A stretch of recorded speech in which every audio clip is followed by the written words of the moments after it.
to everyone. So I want to just start out with telling you a little story, something that happened to me some years ago. Some of you may have heard the story, but it really ties into what we're talking about now.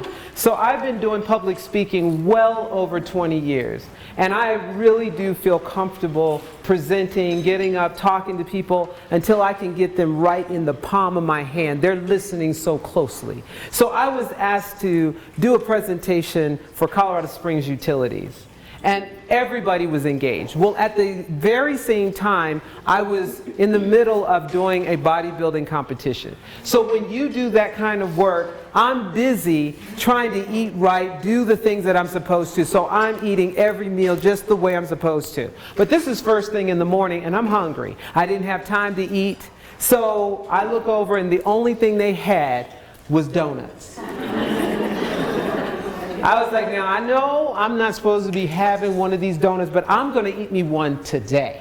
As a matter of fact, I'll just eat one of the little donut holes. You know, that should be fine. So I went ahead and I ate it.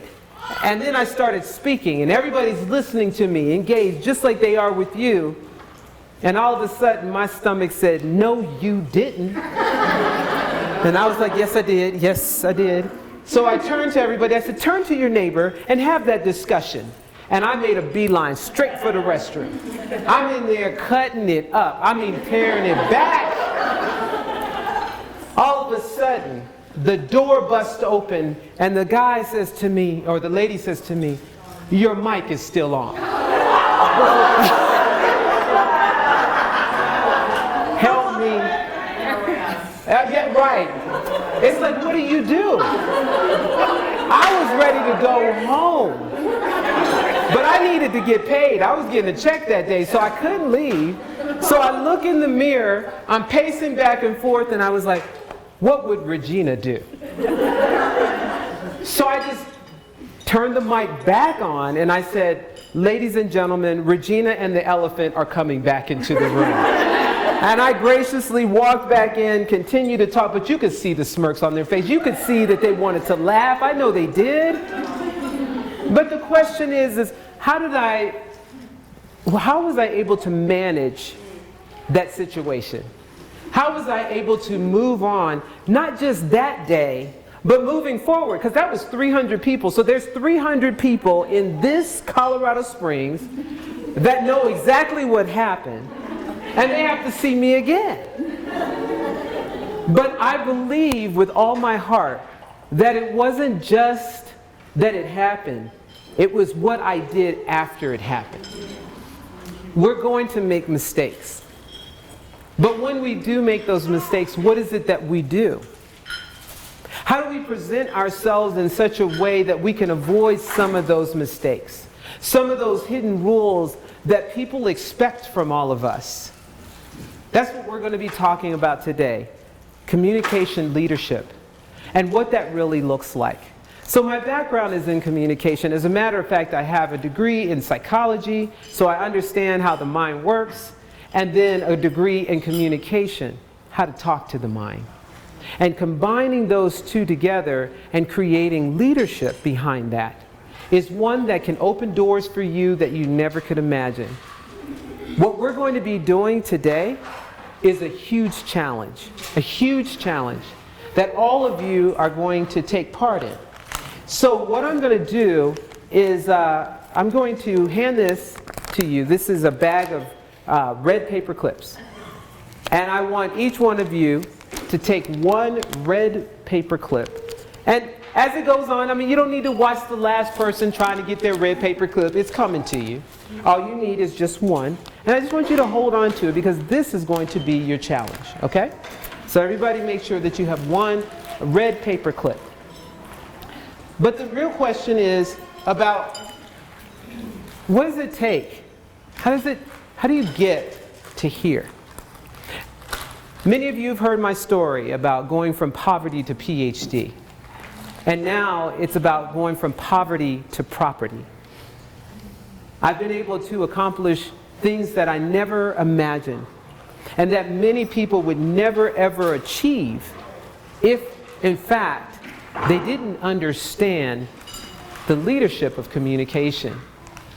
What I'm going to be doing with you this afternoon is go over many lessons that I taught myself, many lessons that I've learned from others that has helped me to move from one place and one space to another. At the same time, as all of you who have ever listened to me know, I always talk about who? Who do I talk about? My son, that's right, my son Charles. He's watched, and it has guided him into leadership. Right now, he and his wife, and it's always awesome to talk to all of you because I get to update you. He and his wife are now in North Carolina, and he's now working on his PhD, so there'll be 2 doctors in the house. It's so exciting, and it just continues to keep going. And this is because he has people that he can watch, that he can model after. See, when you model the way for someone, it comes with great responsibility. Because if you are modeling, that means that somebody's mimicking what it is that you do. Good, bad, or indifferent. And so if you do something that's negative and you're modeling it for someone else, what are they going to do? They're going to model that behavior. So if you want your child to succeed, if you want to be successful, you have to do things in such a way that others will then see you and say, that's how I want to be. This is what I am looking at. But it takes a lot of different pieces and places and spaces for you to be able to do that. So we're going to be really focusing on that area of communication. So I'm going to escape this. And I'm going to bring up a video. I'm not going to play it all, but what I'd like to do is just show you a little bit about nonverbal communication and how this all ties in. So we got these little speakers, so we all are going to have to listen a little closely. And I probably won't play it all the way through, but it's going to be very interesting for you to start to see how people actually notice a lot about you. So here we go.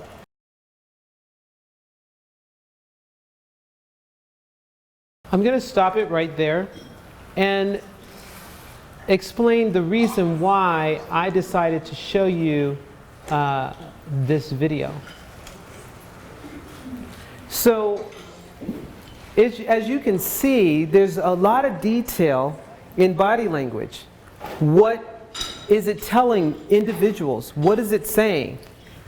So how much do you pay attention to your own body language if you want to accomplish something? How self-aware are you? If you want to reach a goal, if you want anything in life, that has a lot to do with it. How you approach the situation, the plan that you have in your head. How do you talk to another person when you're trying to convey what it is that you want or need? Have you ever met somebody who, for some reason, they can talk to someone and they just instantly have this relationship? It just seems like it just connects. That's because of the way that they're communicating. A lot of it has to do with their nonverbal. Another has to do with the hidden rules. So one thing that I know through my research and through a lot of training is that our organizations, they all operate by middle class norms and use the hidden rules of middle class. So when I say middle class or when I say hidden rules, what I'm talking about are certain things that are just not discussed, but just expect for people to understand it, to be able to know it, to be able to see it. And you are judged, you're being judged right away by those nonverbals. This is how you're able to open up a discussion or to be able to get into doors or to be able to get someone to provide you with information or resources just by the way that you gesture and to pay attention to what it is that they do. It has a lot of calculations. It just doesn't happen by chance. I mean, sometimes you think that it does, but really there's a lot that plays into it. So I just want you to think for a moment, a hidden rule when you were growing up. What was a hidden rule in your family that when somebody would come over or when you would go somewhere and they did this thing wrong, that you all would look at them like, really? Like, you just did that? So let me give you an example of some hidden rules. So one thing that we couldn't do as kids was if there was like potato chips or something in the cabinet, you better not go open them. You know, like you weren't allowed to just go open up a brand new, and you don't get permission. So that was a hidden rule that we had. As I got older and I started paying to get my hair done, the hidden rule was don't touch my hair. Like don't touch my hair. You might be surprised. I mean, you know, it might be something might be in there that you don't want to touch. Yes, she knows. So what are some hidden rules when you were growing up? So I want you at your table to share what the hidden rules are. And then I'm going to ask a couple of people, what did you hear that you say, wow, that was a hidden rule in their family or as they were growing up? So talk to your table. I'm just going to give you like 1 minute, 60 seconds.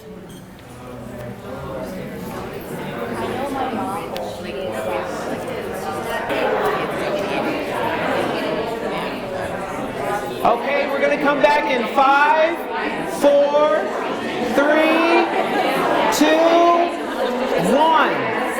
All right. So I would like to hear some of those hidden rules. So let me hear. Did anybody hear something that somebody said that you say, wow, this was their hidden rule, or something that you brought up? Okay, right here. His hidden rule was when his family sat down for dinner, no one got up until everyone was done and got up at the same time. Yeah, how many of you had that rule? Oh, see, she had that rule. You know what? I had that rule too. That's my brother over there. He just flew in today. I'm just so happy that he came to check me out. So yeah, we had that hidden rule. Yeah, we had another hidden rule that the older sibling was always in charge. So I was the second to the youngest. It sucked. Sucked. Yeah, it did. Yes. Yes. What else? Anybody else? Yes. Don't talk back. Oh, yeah. Don't talk back. You're out. Yes. Don't talk back. And I'm shocked when I hear kids that talk back. I'm like, looking like, oh, goodness. Yes. Yes. Who else? Who else has a hidden rule? Yes. If you love people, you make food for them. So if someone came over and contributed to the dinner, it should be something homemade. Oh, wow. Like people were judged for bringing log cookies. Oh, yeah, well, yeah. You come to my house, bring something. Wow, yes. On that one too, with us, our family cooks, but we don't do store-bought potato salad. So when we see No. something's wrong. And don't fake it by adding extra mustard and stuff. No, it's not going to work. So stop and think about the hidden rules like at your job. There's hidden rules that when new people come in, it's like, You know there is. There's always some type of hidden rules. Well, the same thing happens with the hidden rules of class, depending on what class you come from.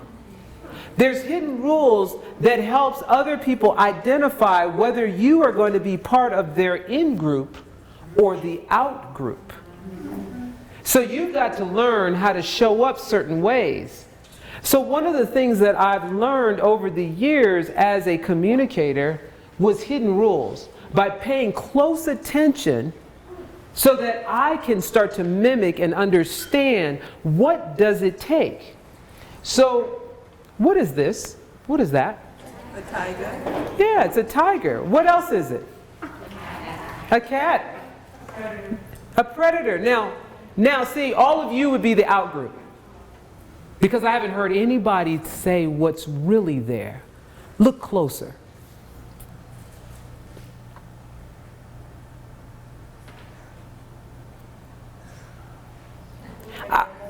Say that again. Hot. Nobody? Wait, somebody's trying to say it. Look at his ears and his eyes. He looks scared. He does look scared. Look at this side profile. What do you see? Yes, a face. There's the eyebrows, the eyes, the nose, the lips, the chin. Oh! This is what happens all the time. We can walk into spaces and places and think that we see something. But we have to look a little bit closer. And then, wow, there it is. Or someone has to tell you. Now, if somebody tells you, if I had said, oh, there's a face, that's very abstract. It doesn't necessarily mean that you would see the same face that I'm talking about. You may have thought about this face. Or you might say, I don't know what she's talking about. But when I make it concrete by pointing it out to you, you say, oh, wow. And the other part to this is once you see it, you will always see it. You will always see it. So let's talk about it in terms of etiquette. You go into an event and you have to put on a name tag. I want you to raise the hand that your name tag goes on. Raise the hand that your name tag goes on. And I'm watching people going, let's see, let's see, let's see. Raise your hand. There's some people who ain't even raising their hand. She said, look, I got to take a sip. I ain't going to say. If you don't have your right hand raised, switch hands. Right hand, the other hand. Yes. So somebody just showed it. They knew what the answer was, why you raised the right hand. Is it this? Yeah, can you explain why it's the right hand? Well, see, this is the thing. I've always been taught it's the right. Okay. But I've also heard that it's the left. And the reason for that is when you go to shake someone's hand, you can glance really quick right at their shoulder without even looking down. So you're very close. You're very close. When you shake the hand, the line of sight runs from their arm up your arm, and that's why it goes on the right side. If you ever see a company's name on the right side, it's because they say, I have hierarchy over the person's name. But in business, it goes on the right side. So when you show up, make sure that you have it on the right side. That's number one. Number two, you're sitting at these round tables. Now, my father was heavily into etiquette. He taught us how to cut the food and, look at you licking your fingers. You look like you're licking all down your arm. I mean, he was just really into this. So I learned a lot from there.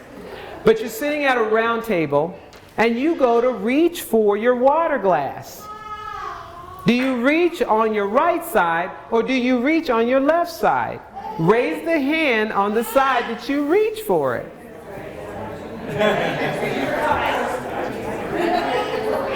Ha ha!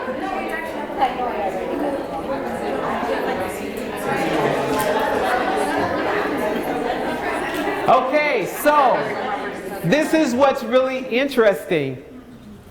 It's both. And the reason why it's both is because your stemware, which is your wine glass, your water glass, and all of that, sits on the right side, but the water is to the left of all the stemware.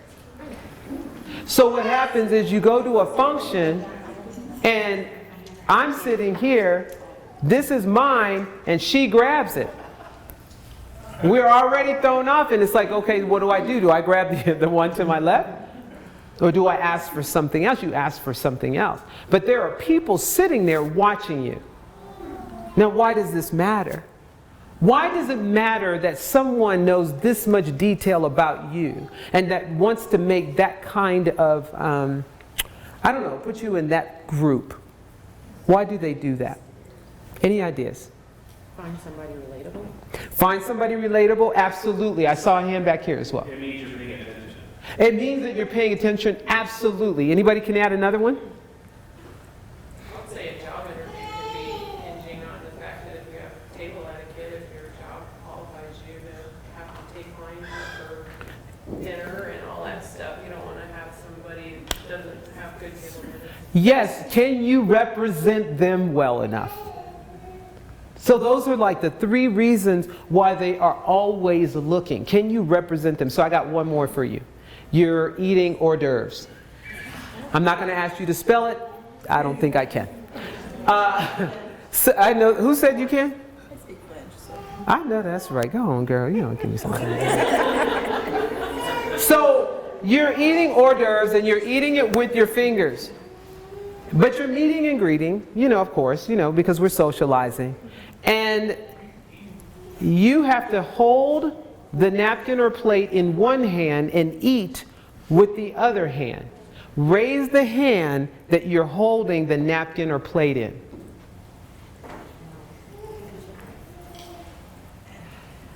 She's like this.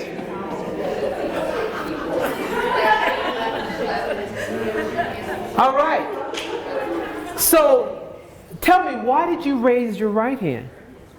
Because I normally shake with my other hand. Because what? Because I normally shake with my other hand. Because you shake with your left hand? Yeah. You are so close. I mean, you were so close I could taste it. I could taste it. Go ahead. You hold it in your right hand, you eat with your left, and someone comes up, you pass it to your left hand, your right hand is clean. With a clean hand. So even if you're right-handed, you always put the food in the right hand, you eat with the left so that you can switch and have a clean hand to shake. Otherwise, everybody do this. Do this. Do this. Shake my hand. Oh no. Do you see? So these are the things that you want to keep in mind, what those hidden rules are. Now I'm building us up for this project that we're going to be doing. So get ready. So let's talk about some of these hidden rules that are in place. One is power. If you're trying to achieve something, you're trying to talk to people, and things are not going your way, and they make you upset. There are some people who have, I call it an impoverished mind. It doesn't matter the amount of money you have or don't have. It's about this in the thinking.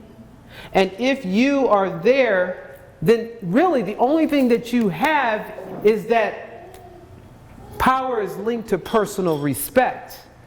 Can't help bad things from happening, but you have the ability to fight. You can fight with your mouth, say certain things, argue with people. I ordered this and you don't have it here. People are watching. You can't accomplish anything that way. And people are already nodding their head like, they're not the one. So what you want to do is you want to change that. You want to change that. You want to understand, especially middle class rules. Because middle class rules, that middle class thinking, is where we're mostly going to connect in our society. So in middle class, it talks about that power and respect are definitely separated from one another. Responds to position. Power is in information.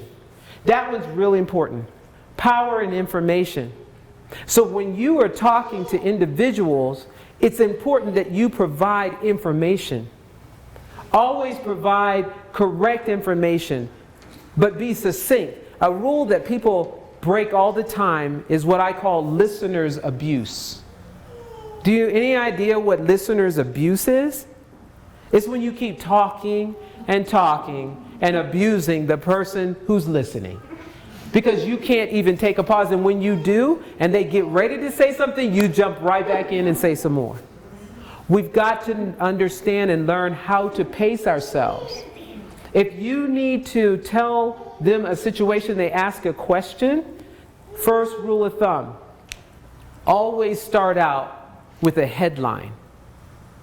Tell them a very basic, to the point what it is. And pause and allow them to ask for more information instead of continuing to talk. And I'll tell you a good way to know if you're talking too long. The moment that you say, long story short, it just goes on and on and on. It's too long. Get to the point. So that's the first thing. If you have a little piece of paper, a little scrap, that's something that I definitely want you to write down. is that you have to provide information and you want to get to the point. So speak in headlines. Get to the point. Speak in headlines, right? The next one is, down here it says power and expertise. So know what you're talking about. You do not have to be an expert at everything. All you have to do is know what you are talking about. Know your product. Know what it is that you're trying to achieve. If I said to you, what is your 5-year goal? If you don't know, that's probably one of the first things that you want to achieve. That's the first thing that you want to achieve. And how are you going to go about and get it? My son and I, and as you heard our story, we lived in poverty. We had it rough. We were living on food stamps. We were using Care and Share, and any service that was out there, we were using it. And when I was hungry and I really wanted my son to eat something good, I still had some nice clothes. I had some nice clothes. And I would show up right here to the Antlers because I knew there was functions here all the time. But I had studied people so well that I knew how to walk in and act like I was supposed to be there. Didn't know not one person. And I would walk up with, look, where's that purse? I'd have something about this size, fill it with shrimp. Let me tell you something. I would fill it with shrimp because as I'm talking, using the hidden rules, well, hello, it's such a pleasure to meet you. Even though my natural tongue, see, I'm bilingual, because my first tongue is, yo, check this out, what's up? That's how I would typically talk. Yo, you know what? What's happening? You know, this, that, and the other. But when I showed up there, I would articulate using all of my articulators. Good evening, it's such a pleasure. How have you been? So what brought you here tonight? And they would tell me so that I could tell the next person why I was there. And I says, I noticed no one's over at the food. They should already get started. I'll get started. And I get that plate and I would pile it on, put it over to the side and slide it onto the napkin, put it inside, and my son Charles and I, we would eat really well that night. We would. But that actually, I didn't realize that it was teaching and preparing me for things that I would do in the future. Sitting down with the sheriff and the police chief and the mayor, right? I didn't know that that's what it was preparing me for. What is it that you're trying to achieve? How are you going to reach that goal? Here's another hidden rule. We make a big mistake. Time. Let me ask you something. If you have to be somewhere at 3 o'clock, what time do you need to be there to be considered on time? 10 minutes. 10 minutes, 2:45, any other ones? Mine was always, anywhere that said 3. Like if I got there at 3 o'clock, 3:30, 3:45, as long as I got there somewhere in 3, that was totally wrong. It's supposed, I know, right? I just didn't know. 3:45. Now, who made these rules? I think somebody just sat around and said, I'm going to make rules. I don't know. But I do know that 3:45, 15 minutes early is when you're supposed to be there. So all of you who's heavily into technology and you use your phone quite a bit. And you said, you know what? I need to be there because our meeting is at 3 o'clock. So you start driving and I-25 is backed up and you're like, oh my goodness, I'm going to be late. So if you're going to be late, what would you do if you had a phone? What would you do? Call them. Traffic is bad. Can we move it to 3:15? And they said, absolutely sure. You get there at 3 o'clock. Are you on time, late, or early? You said just in time. Just in time? I got you stumped. People are like kind of pausing. Who says late? You said late. Somebody else said early. Mike, what do you say? What would be your best guess? I won't be the person who lets myself be late because of traffic. That is a good answer. But you know why he won't? Because even if you get there at 3 o'clock, you are late. Because the people who set this up are still waiting on you. So we have to understand that these are the things that happen. We have to understand time. That is the reason why, there's his answer, future most important, decision made against future ramifications. So it's important that we understand that. Then we have language. Here's the last one. The language. There's a difference between having a casual register and having a formal register.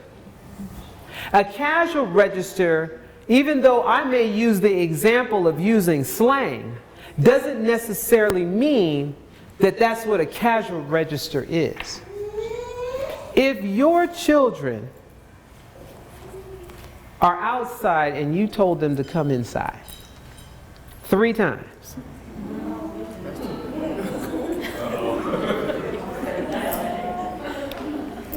you will then start speaking one of 2 ways. Very casual, with a couple extra words, or very formal. My mother would articulate, and she was very formal. It was scary at that point. Middle name, oh yes, Regina Anita, oh yeah, well, I'm done. But we have to understand the difference, and so what you're trying to achieve, instead of believing that people are trying to take something away from you like the way that you talk, no. It's about you being able to communicate and articulate what it is that you need in a way that the other person will appreciate and understand. So sometimes you may need to speak casual for that person to understand and appreciate.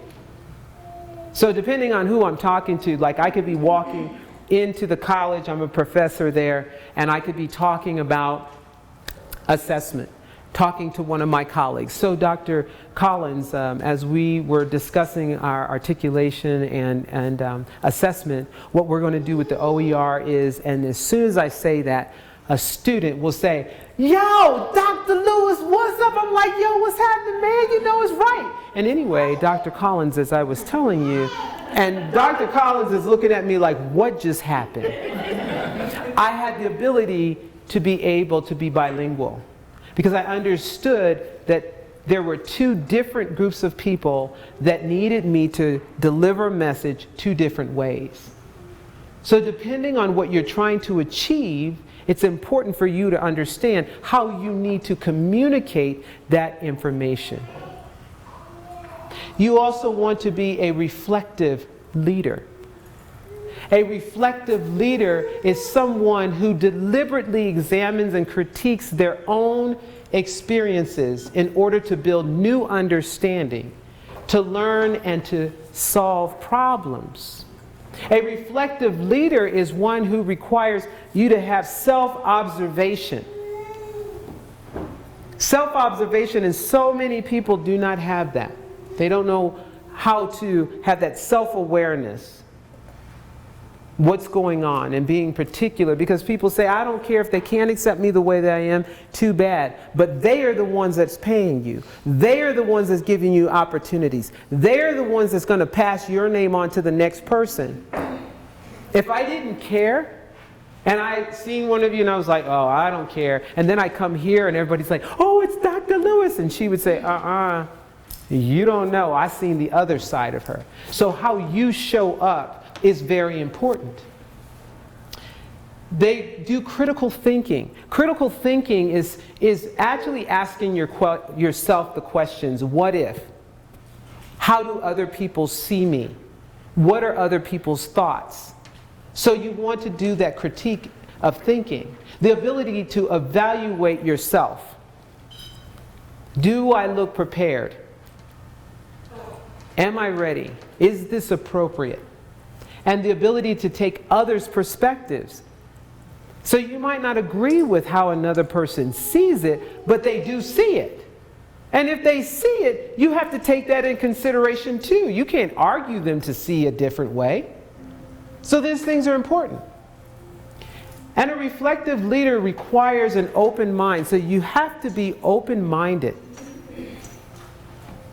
A non-judgmental stance. So you don't want to be judgmental of other people. Oh, look at her.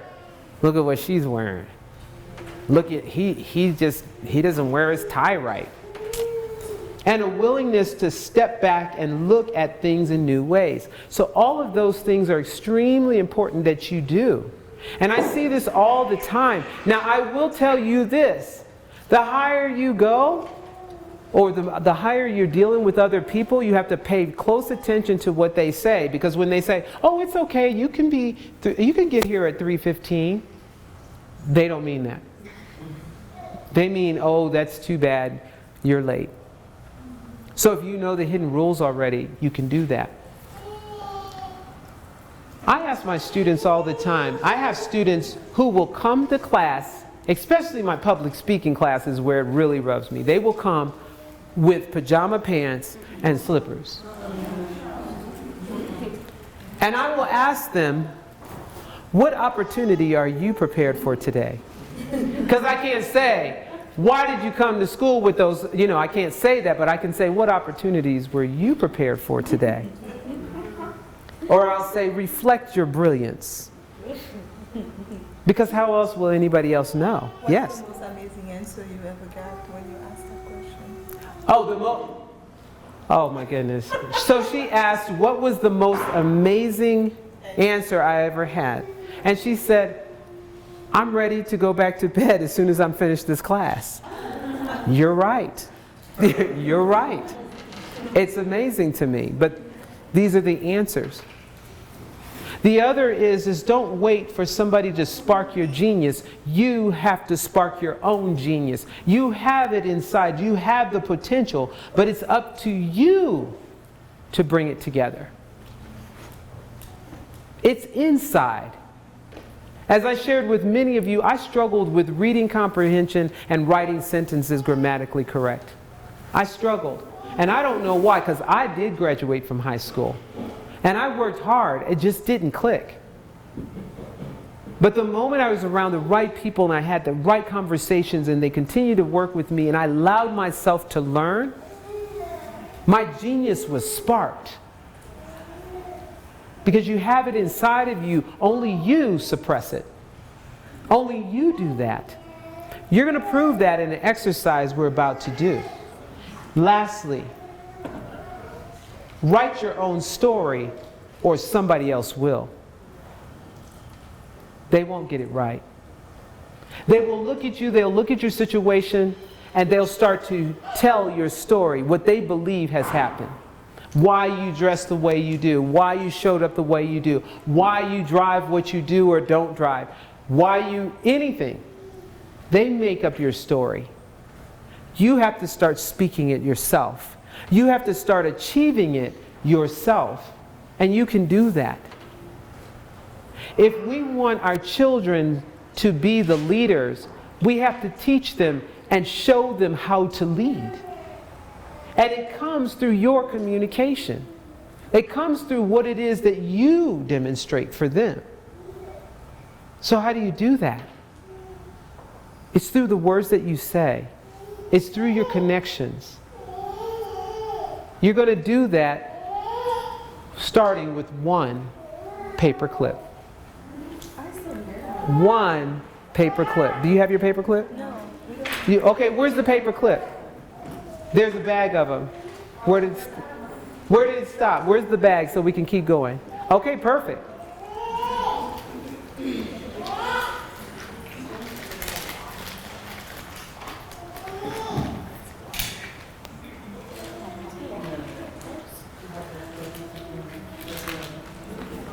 So, Look at this paper clip.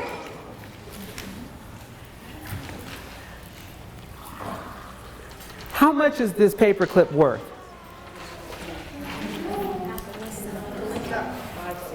$0.05, a half a cent, what? Anybody else? Less than a penny? Do you think that you could get a house with this one red paper clip? She said yes. What would you do? You would trade. Look. Let's go there. Let's go there.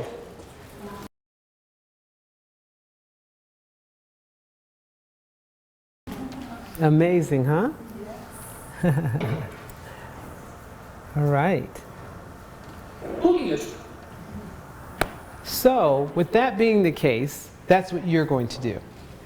You're going to be practicing your communication skills. You're going to take many of the things that we discussed today and you're going to put it to the test. We're going to meet 2 more times. The first time we're going to meet after doing this is in November. So in November, there's going to be 2 things that I'm going to ask you to have with you. One, I want you to bring whatever you were able to continue to trade up to get. Wherever you landed, I want you to bring it. If it's impossible to bring, you're going to have to show me proof, right?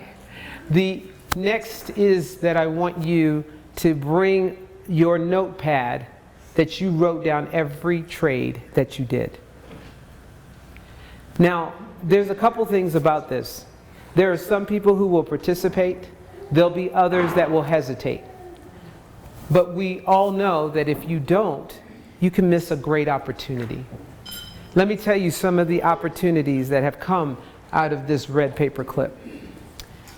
I had someone to continue to trade until she ended up with a cigar box from back in the day, a cigar box full of matches. She got them, but I said, do you notice anything about these matches? And she was like, they're matches. And I said, look closer. They were all in Ziploc little baggies. When we looked them up, none of them were less than $25 a piece, and she had over 100 of them in there. No idea. Someone else ended up with an iPad. There was somebody who got tennis shoes. Someone who got games for their PlayStation. I've seen so many, and I've done this for so many years. Yes? I lived this when I was a kid. You did? I did, bigger and better. That is We started awesome. off with a toothpick. And the best year that we ever had was we traded a toothpick up in 4 hours to a car. It was a crappy car, and it pushed. But it was a car. 4 hours. This stuff works. So when we come back, I'm going to ask you about skills, you and everybody else, like skills that were needed that you noticed that you either did or didn't do that achieved, whatever you received. Because we're going to take it to another level when you come back, because in January, it's going to be a big deal. It's going to be so big that you are going to be trying to trade with each other. Because you might find something that you really, really, really want. Now, here's what else happens. There are some people that say, oh, I forgot. This is what I traded up for, right? They just go find something. I won't know if you traded it or just grabbed it off of the table. You will know. And you'll know if you missed the opportunity or not. Because it builds a lot of character, a lot of skills, and that leadership and communication just flourishes through this work. So I just want you to keep a record of all the things that you traded and keep going. And then you come back, because we're going to talk about, okay, so what did you get? Oh, I ended up with this. How did you get there?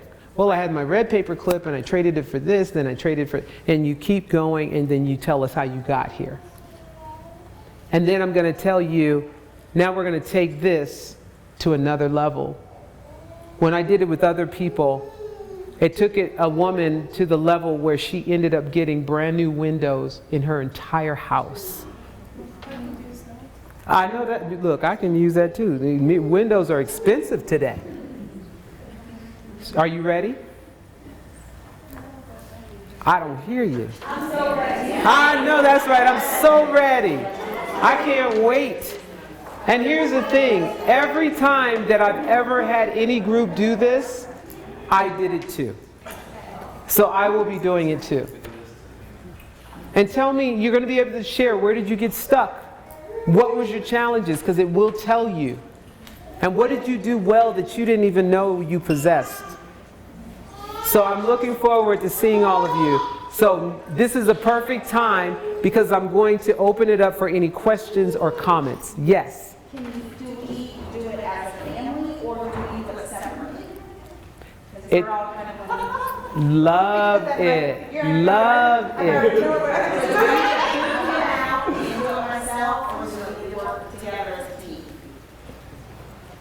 For me, okay, so let me tell you how I feel about that. Depends on how much skill you're going to use and how much you're going to hold another person accountable. Because there's another thing with group dynamic that is even more difficult. Who's doing more work, who didn't. So I'm going to leave that up to you to decide. You might do it as a team. You might get your kids involved. I don't know. Or whatever works best. Yes. Yeah. Other questions or comments? Do you think it's going to be fun? Yeah. All right. Awesome. All right.